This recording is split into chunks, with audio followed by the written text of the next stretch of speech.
Força sobre-humana. Não tenho medo de morrer. Tenho medo de não viver intensamente. Se libertar da dor. Você vai ficar confortável. Percepção extrasensorial. Um portal se abre e algo que eu não percebo entra por ele. O poder de cura.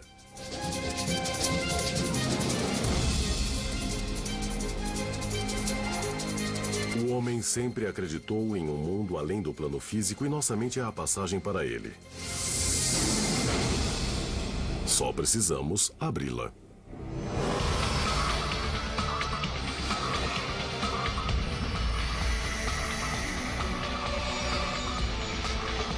Rituais bizarros. Estados alterados. Pensamentos, sentimentos, emoções, dor. Todos eles são construções de nossa consciência, bases para o autoconhecimento. Eles nos definem e nos dizem onde existimos no tempo e no espaço. E que venha Jesus Todo-Poderoso, deixe esse Filho de Deus. Mas também nos aprisionam nos limites do plano físico.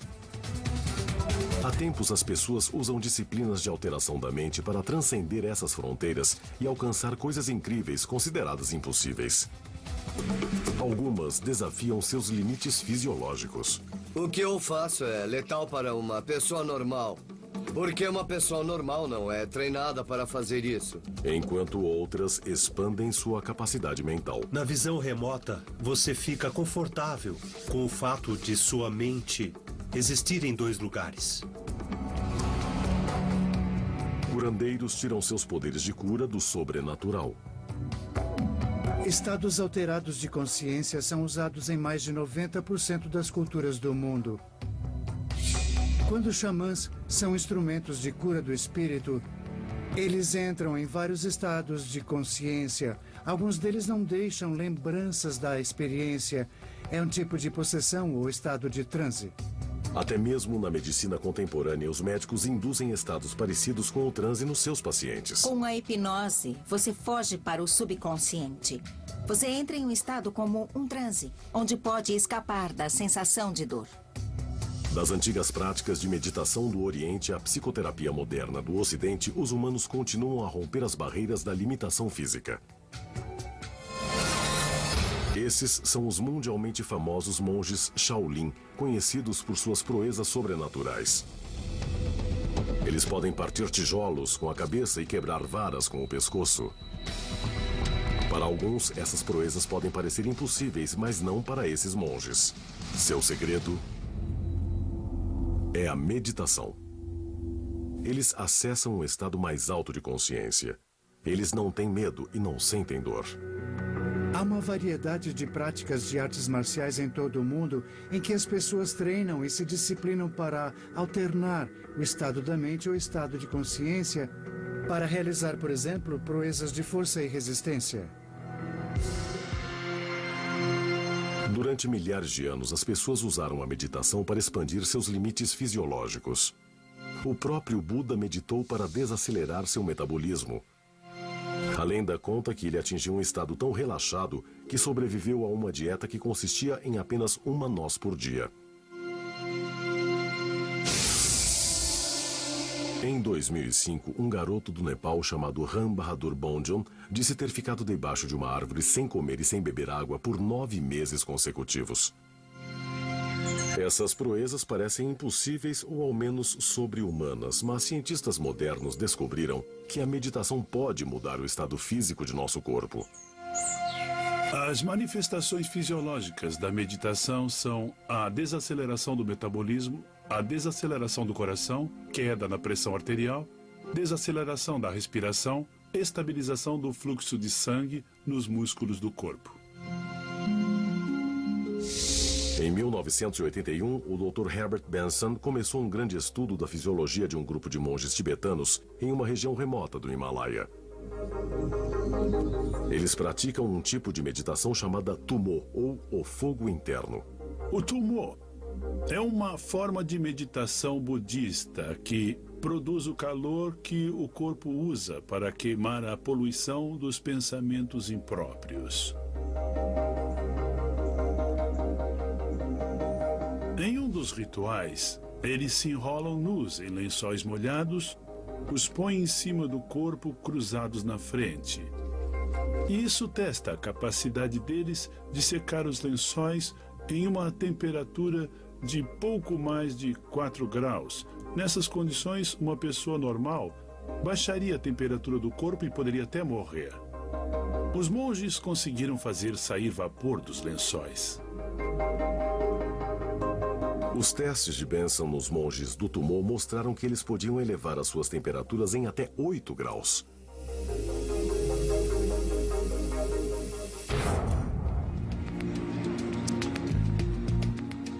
Em Amsterdã, um homem tem a capacidade de suportar o frio, e ele não é monge.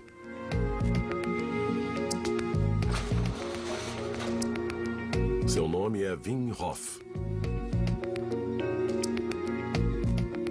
Mas ele é chamado de Homem do Gelo. Quando eu tinha entre 17 e 19 anos, me sentia vazio espiritualmente. E eu não encontrava nada que me preenchesse. Procurei em várias tradições, vários países, várias línguas.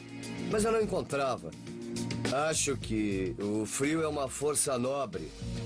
E eu posso competir com ele, aprender com ele. E ir a lugares em minha consciência e nos meus sentimentos, onde eu nunca tinha ido antes. Foi há mais de 20 anos que Wim descobriu seus poderes contra o frio. Um dia eu estava andando no parque e me senti atraído pela água, com uma camada de gelo por cima. Parecia, sei lá, às vezes você não sabe descrever. Mas você sabe que é bonito.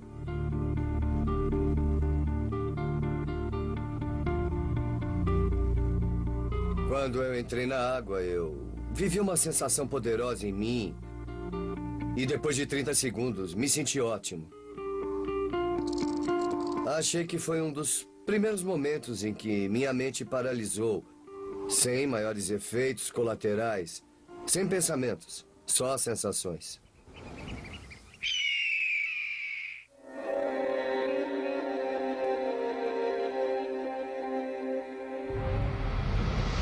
Depois dessa experiência, eu descobri que existe a técnica do Tumô, que são os exercícios do fogo interno dos monges tibetanos, lá do Himalaia.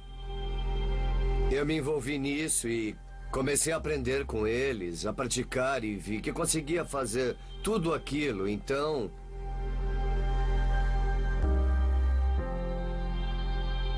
Agora eu estou concentrado por dentro, então eu me sinto forte e quente. O poder está dentro de mim, dentro como uma energia.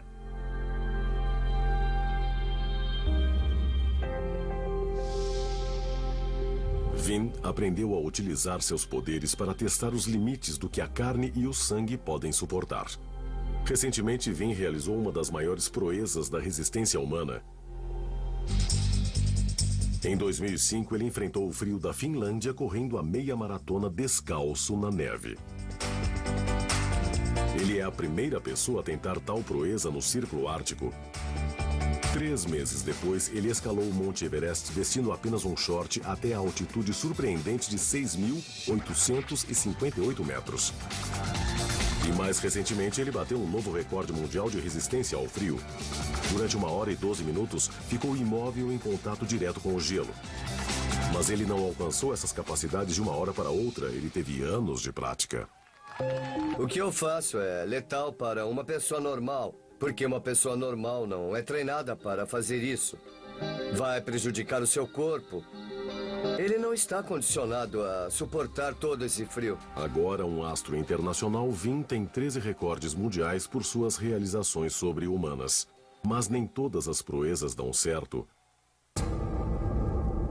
Ano passado, na Finlândia, Wim finalmente encarou a morte. Ele tentava nadar 15 metros sob o gelo ártico. A temperatura da água estava abaixo de zero, o suficiente para pôr a maioria das pessoas em choque instantaneamente. Na metade da distância total, os olhos de Vin congelaram. Sem poder ver o buraco de saída, ele foi forçado a segurar a respiração por vários minutos, preso debaixo do gelo. Ele ficou próximo da morte, mas de repente um mergulhador agarrou sua perna e o puxou de volta. A capacidade que Vin tem de prender a respiração por períodos prolongados salvou sua vida naquele dia. E cientistas descobrem que sua prática do tumor pode ter alterado a química de seu corpo de maneiras totalmente inesperadas. Cientistas estão fazendo exames em mim que podem resolver várias doenças. Suas maiores realizações podem ainda estar por vir. Wim Hof passou a vida treinando sua mente a superar os limites físicos de seu corpo. Às vezes eu fico parado por horas dentro do freezer. E não há problemas porque, em certo ponto, ele muda a minha fisiologia. Para provar que suas proezas físicas são resultado de seu processo meditativo, Vin se ofereceu ao monitoramento de cientistas enquanto entra no estado do tumor. O que eles descobriram foi uma grande surpresa. Exames de sangue revelaram que ele cria uma quantidade incrivelmente alta de anticorpos, proteínas que ajudam a combater infecções por vírus e bactérias. Os cientistas fizeram exames em mim, tirando sangue, antes, durante e depois da minha meditação. E eles descobriram que anticorpos se desenvolvem enquanto eu medito. Não antes, mas enquanto eu medito. Nosso cérebro contém uma dúzia de nervos cranianos que controlam as funções do nosso corpo. O considerado mais importante é o nervo vago, que regula a velocidade do coração, a pressão sanguínea e a temperatura do corpo. Através da meditação, Vin provou sua capacidade de controlar essas funções involuntárias. Mas cientistas agora especulam se o nervo vago também regula o sistema imunológico, e é possível que Vin tenha aprendido a controlá-lo também. Se for verdade, ele pode se curar de certas infecções e doenças como a artrite. Se isso continuar mostrando que eu posso desenvolver anticorpos pela meditação e eu puder passar essa habilidade a outros, então essa definitivamente pode ser a cura para muitas doenças. Como profissionais da medicina, o uso desses estados alterados, do meu ponto de vista, não trazem mais saúde ou bem-estar, mas talvez evitem doenças. O Homem do Gelo é a prova viva da mente comandando a matéria. E desvendar o que o corpo humano pode fazer é a paixão de Wim Hof.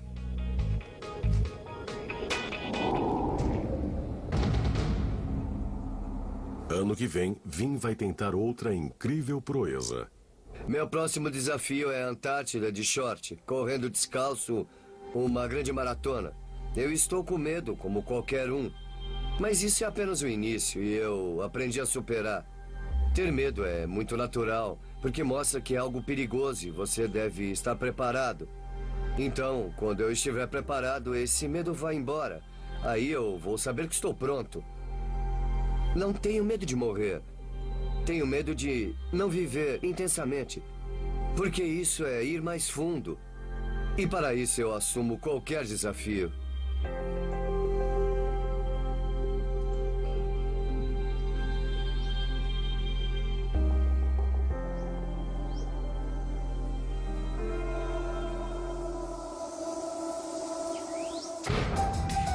Há um estado alterado de consciência em que todos nós entramos.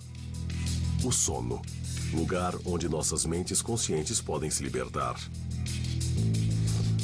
Em 1843, o neurocirurgião escocês James Braid começou a investigar o poder do subconsciente. Ele pediu que pessoas olhassem um objeto brilhante a aproximadamente 30 centímetros dos olhos até que caíssem no que ele chamava de sono nervoso.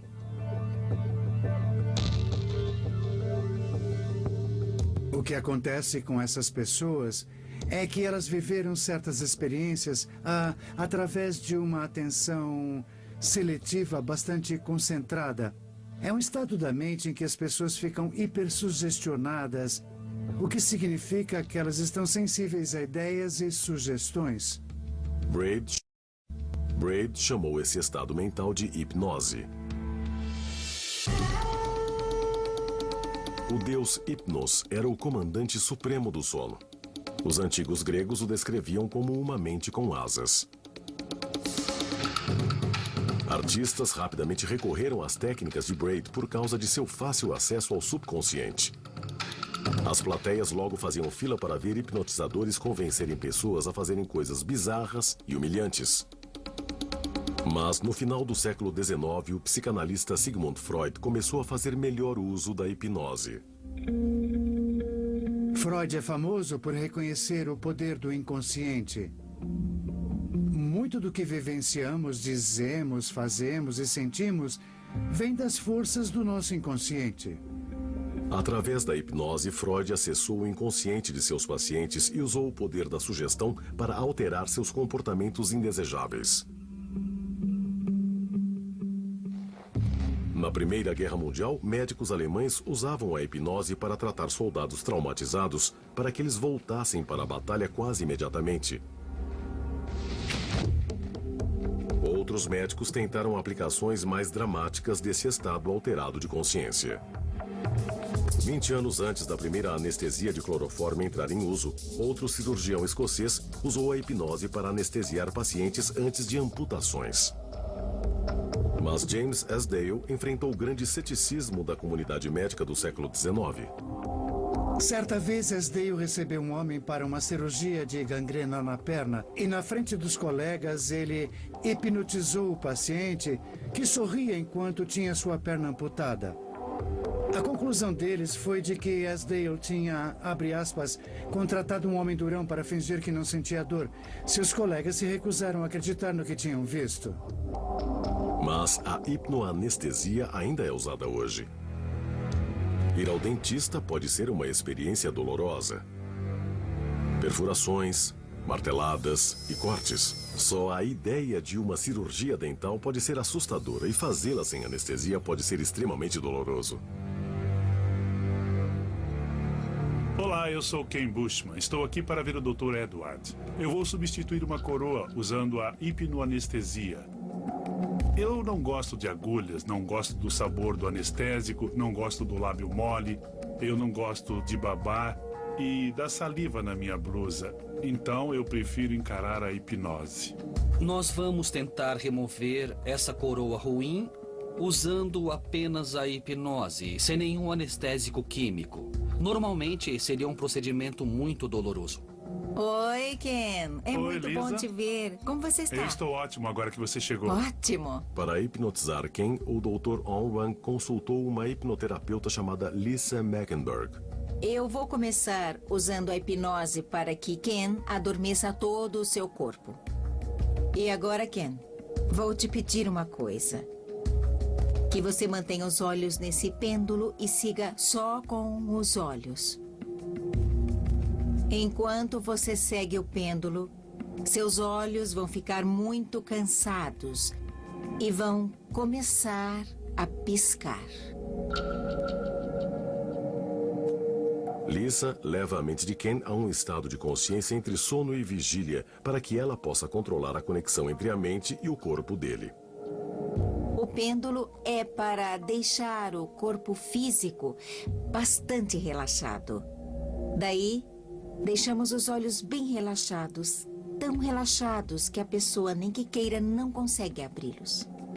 E depois, faço com que eles levem esse nível de relaxamento dos pés e subindo pelo corpo físico.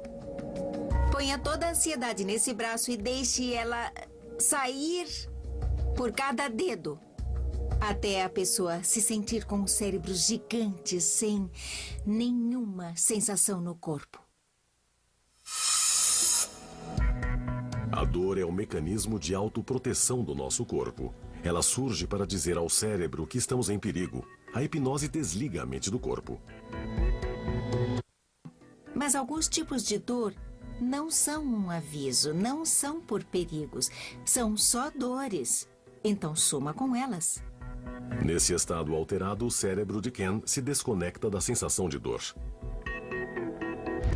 Lisa aprendeu a hipnoterapia porque ela sofre de dores todos os dias. Eu sofro da doença de Crohn, que é quando o seu sistema imunológico ataca tecidos saudáveis. Todos os dias eu tenho dor. Eu posso ficar debilitada por causa dela. E estava assim até descobrir como usar a hipnoterapia para controlar minha dor. A hipnose é a criação da visão mais bonita de como você quer que as coisas sejam no seu mundo. Quando eu me hipnotizo, preciso levar minha mente a um lugar muito tranquilo para poder acessar o maior conforto. Então uso o poder da imaginação para me imaginar numa praia.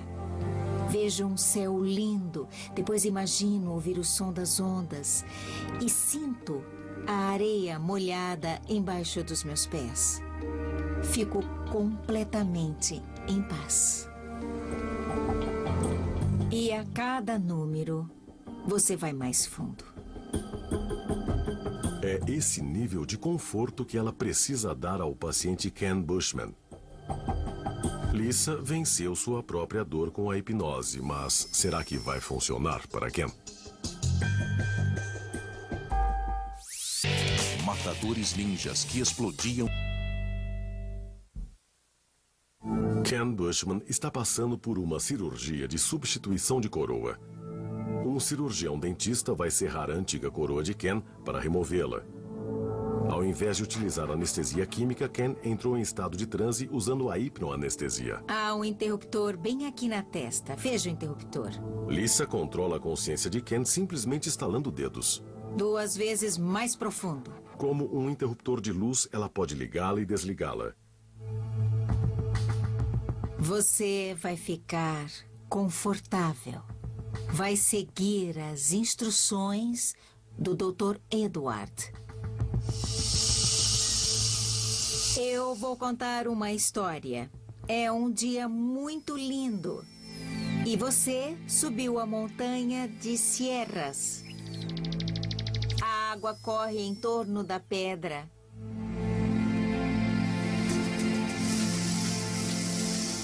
Você sente o calor do sol.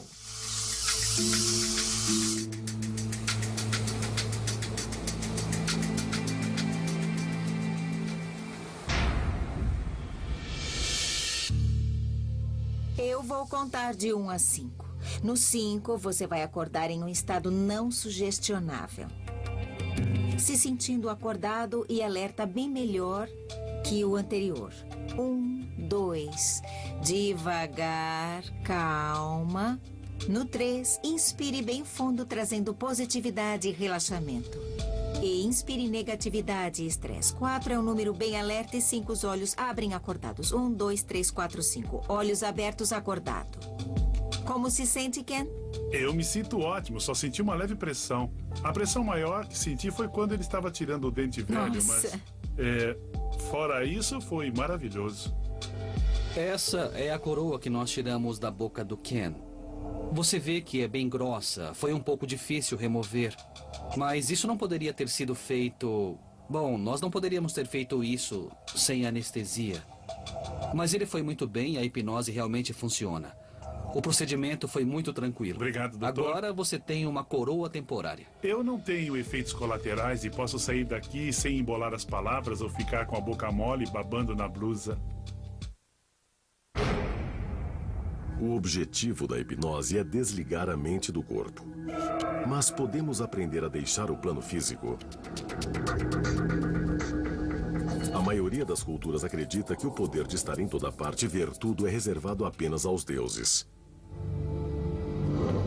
Os antigos egípcios representavam o seu deus Horus como um olho que tudo vê, um símbolo que veio para o mundo judaico-cristão.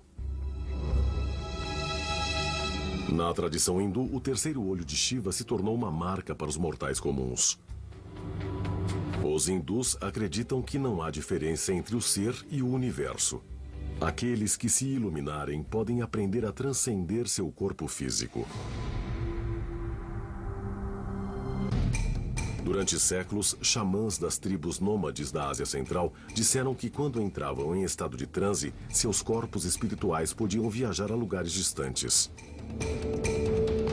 Na década de 30, o Dr. Joseph Ryan iniciou uma série de experimentos científicos para testar se o olho dessa mente seria real. Em seu teste mais famoso, ele pediu a uma pessoa que previsse a ordem de cartas a 90 metros de distância delas. Ele disse que a suposição da pessoa poderia ter sido ao acaso. Ryan repetiu o experimento a uma distância de 230 metros e, mais uma vez, a pessoa previu a ordem das cartas. Depois de vários anos de pesquisas e testes, o Dr. Ryan chegou à conclusão de que o sexto sentido era real e o chamou de PES, Percepção Extrasensorial. Esse é David Morehouse. Há 20 anos ele era um espião militar dos Estados Unidos. Mas ele não lia mapas ou imagens de satélites para conseguir informações. Ele usava a PES. Sua jornada no mundo da espionagem clarividente começou depois de um acidente quase fatal. Em 1987, eu era um comandante da tropa de choque. Era a minha segunda vez no comando e minha companhia foi selecionada para ir à Jordânia treinar soldados jordanianos. Enquanto eu estava lá treinando, fui ferido na cabeça por uma bala perdida de uma metralhadora jordaniana. Eu caí inconsciente no deserto e tive uma visão nesse estado intermediário entre consciência e inconsciência, quase que um estado de sonho.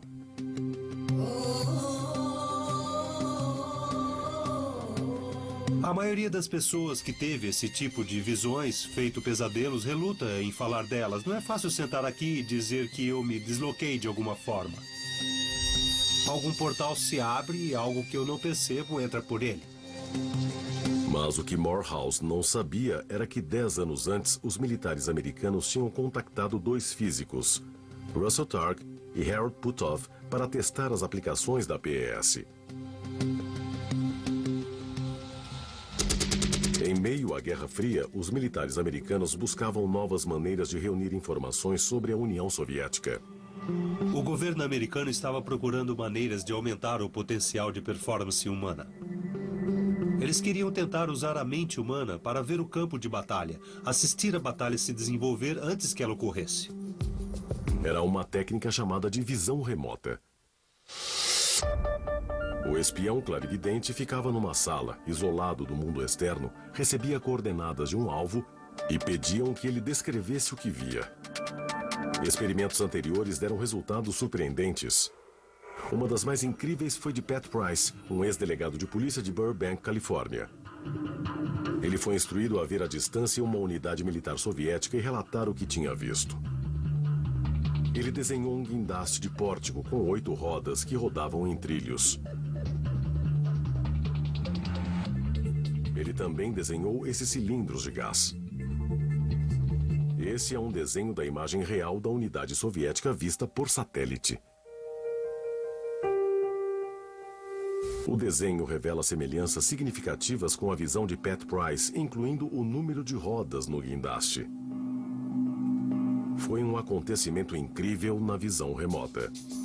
Como resultado dessas descobertas, o governo começou a recrutar espiões clarividentes para participar de programas de visão remota, e David Morehouse foi um deles.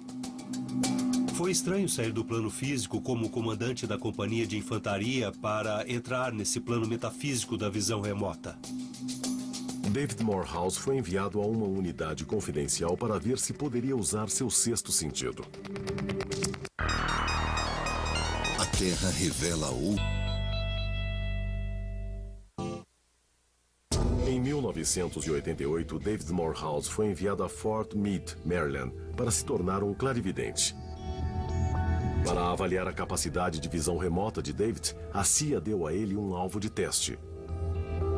Era a Biblioteca do Congresso. Mas David só tinha umas coordenadas em código para se conectar ao alvo. Ele desenhou primeiro uma linha abstrata e depois registrou dados sensoriais como cores, texturas, temperaturas e odores. As informações do subconsciente de David agora começam a preencher as páginas: preto, branco, vermelho, azul, vidro, metal, livros, revistas, mármore. De repente, bum! Mais outro desenho, outra imagem que vem à mente. Então eu desenho isso aqui, com um domo. O desenho foi um sucesso impressionante, mas Morehouse continuou. Mais informações preenchiam o quebra-cabeças. Mais informações preenchiam o quebra-cabeças. Arquivos, a Declaração dos Direitos, Congresso, Constituição. No final da sessão, esse foi o resumo do alvo secreto. Prédio do governo com documentos históricos protegidos, significativos ao povo e à sua história. Foi uma boa sessão para um clarividente, então, um novato. Eu já estava pronto para o trabalho. Parece um tiro no escuro impossível, mas o objetivo da CIA era fazer com que os clarividentes dessem bons resultados. Morehouse ajudou a esclarecer as regras que tornariam a visão remota uma capacidade que pode ser aprendida. Qualquer um pode fazer isso. Claro que vai haver gente melhor nisso que outros, mas qualquer um pode aprender a fazer isso, a desvendar esse potencial. De acordo com o protocolo, o clarividente primeiro capta informações sensoriais e registra no papel em forma de palavras e desenhos. No estágio de aprendizado, o clarividente senta numa cadeira em uma mesa com papel e canetas diante dele. Um observador fica na sala. Não há estímulos vindos de fora. Em níveis mais avançados, o clarividente pode decidir se deita, ouve música ou usa uma venda para alcançar um estágio mais profundo de consciência. Os clarividentes mais bem-sucedidos conseguem desenvolver a capacidade de se bilocalizar, ou seja, estar em dois lugares ao mesmo tempo. A bilocalização é quando o corpo físico do clarividente começa a manifestar indicadores fisiológicos do que a pessoa está vivenciando no local-alvo. Então, digamos, por exemplo, que um clarividente está vendo um depósito de mísseis na Sibéria em temperaturas abaixo de 0. O clarividente os vê nesse alvo e, de repente, a temperatura de sua pele começa a cair e a temperatura central de seu corpo começa a baixar. Isso é uma bilocalização. E quando você começa a bilocalizar, você sabe que realmente é um clarividente. Apesar da maioria das suas missões terem sido secretas, sabe-se que Morehouse viu traficantes de drogas sul-americanos e personalidades americanas sequestradas. Mas quanto mais se aprofundava no programa, mais emocionalmente difícil ele ficava. Estar em algum alvo de treinamento e sentir a forte carga emocional de um lugar como um campo de concentração, ou entrar na mente de um ditador militar, ou até de um traficante. Todas essas coisas têm um peso cumulativo na psique humana. Depois de 3 anos como clarividente, David abandonou o programa. Ele, que nunca tinha pensado em um sexto sentido, virou alguém para quem a PS era tão real que se tornou extremamente dolorosa. O entendimento do que estava vendo com você não era importante. O mais importante era utilizar você como ferramenta de coleta de informações dos inimigos reais e imaginários da nossa nação.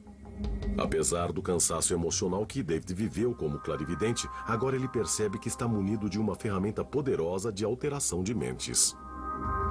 Inegavelmente, saber que há algo além do físico do qual você faz parte, que você está conectado a isso o tempo todo, é uma sensação muito poderosa para se assumir na vida. A visão remota é uma das ferramentas que ajudam você a chegar lá.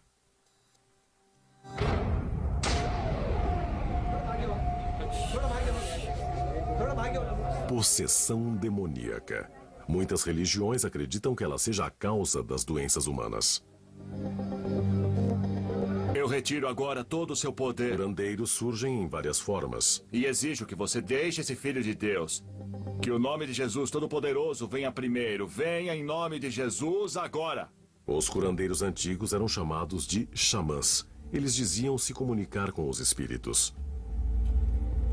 Xamãs podiam se comunicar com os espíritos e incorporá-los em um tipo de possessão ou estado de transe. Alguns deles não deixam lembranças da experiência. O tom de sua voz e a postura do corpo podem mudar drasticamente e eles podem expressar visões e ideias que nem sabiam que existiam. O povo iorubá da África Ocidental chama seus xamãs de babalorixás, o que significa pai dos espíritos. Eles podem canalizar entidades espirituais chamadas de orixás para curar as pessoas. Quando o comércio de escravos os trouxe para o Novo Mundo no século XVII, suas crenças se misturaram com o cristianismo e com as tradições nativas americanas, criando o voodoo no Tahiti, a santeria em Cuba e o tambor de Mina no Brasil. Coroa, coroa, coroado lá no mar.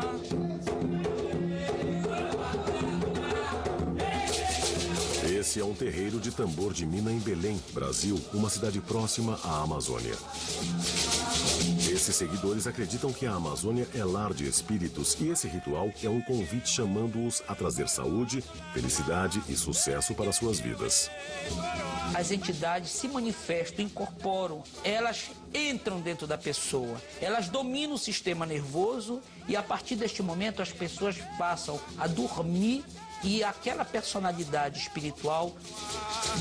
A música e a dança monótonas levam os seguidores a um estado de transe que eles acreditam abrir suas mentes aos espíritos.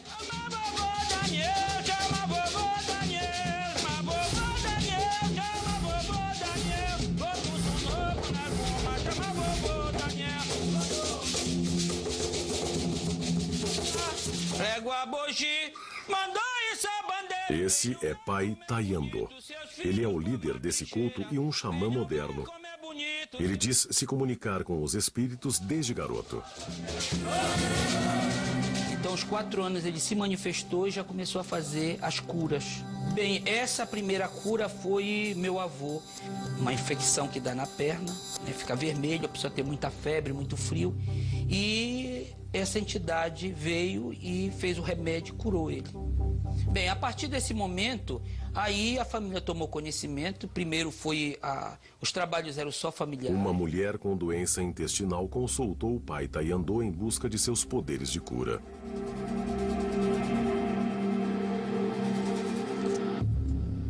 Esses búzios foram um dia usados como moeda na África Ocidental. Eles também são usados para a comunicação com a antiga deusa Iorubá Iemanjá. Pai Tayandô pede uma dica espiritual a Iemanjá sobre a doença dessa mulher. E foi ao médico, fez uma endoscopia e a biópsia, e o médico observou que ela estava com uma bactéria e não ficou boa, cada vez ficou pior. Os búzios dizem que ela é vítima de uma feitiçaria e que um espírito do mal invadiu seu corpo.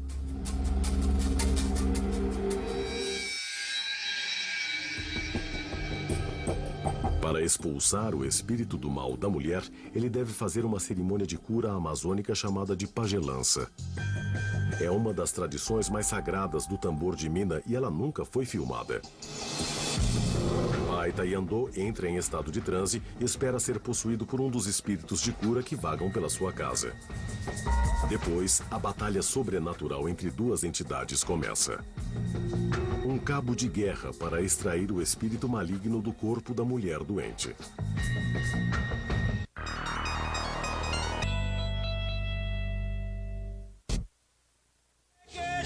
Uma mulher com doença intestinal consultou o Pai Tayandô.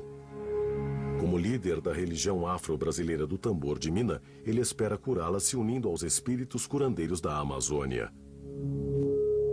No tambor de Mina, o primeiro passo na cerimônia de cura é a consagração da tigela chamada de cuia. É a cuia, é onde ele bebe, onde toda a alimentação é dada para o caruana através da cuia. Pela primeira purificação, que é feito com ervas e defumações, fumaças sagradas, deixa de ser um objeto profano e passa a ser como se fosse uma divindade viva, um celular, né? Que nós colocamos uma bateria e nós podemos nos comunicar através daquele instrumento com as entidades. Para chamar os espíritos curandeiros, Pai Tayandô precisa enganá-los, reproduzindo os primeiros tempos do mundo, quando os espíritos corriam livres.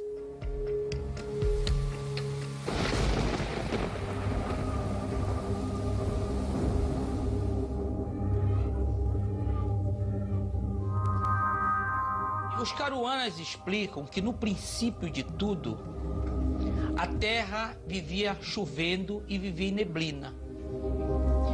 O que ensinou a pagelança, o maracá, ele tem o poder de imitar chuva. Quando você bate o maracá, é como se tivesse uma chuva torrencial. Então, Tauari, você fuma realmente do contrário. Nesta fumaça aqui, esta fumaça é que abre o portal por onde eles vêm e por onde eles vão.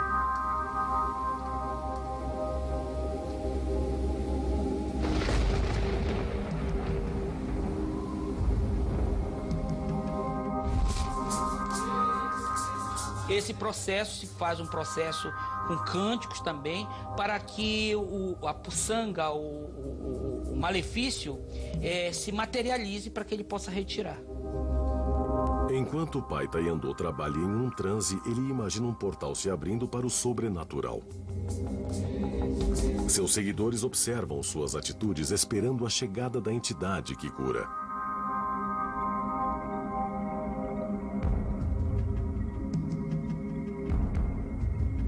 Os seguidores agora acreditam que o corpo de seu chefe foi tomado pelo espírito amazônico. Um espírito capaz de guerrear com a entidade do mal dentro da barriga da mulher.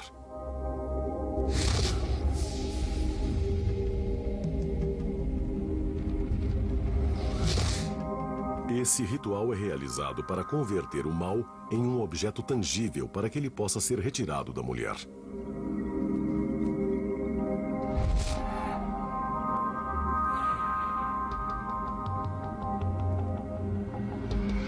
Os seguidores esperam ver o mal se apresentar.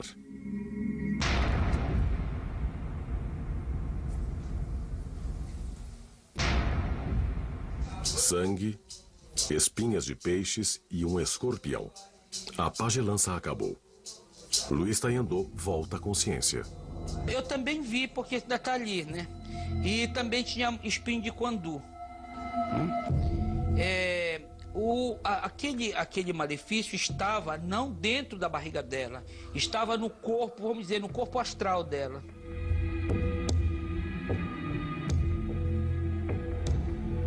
A sessão é bastante trabalhosa e ele está exausto. Eu quero dizer que nós não somos contra a medicina. Entendemos que ela é importante. Mas existem casos que a medicina não consegue resolver. Pai Tayandô é um dos últimos curandeiros amazônicos em Belém e é a única pessoa em sua casa capaz desse tipo de cura espiritual. Da pagelância eu não tenho filho nenhum. Ou seja, com a minha morte, a pagelância termina na minha casa. A crença pode curar. E a crença pode ser secular, pode ser espiritual, pode ser religiosa, mas ela tem capacidades de cura profundas, que não são possíveis com o uso de drogas e cirurgias.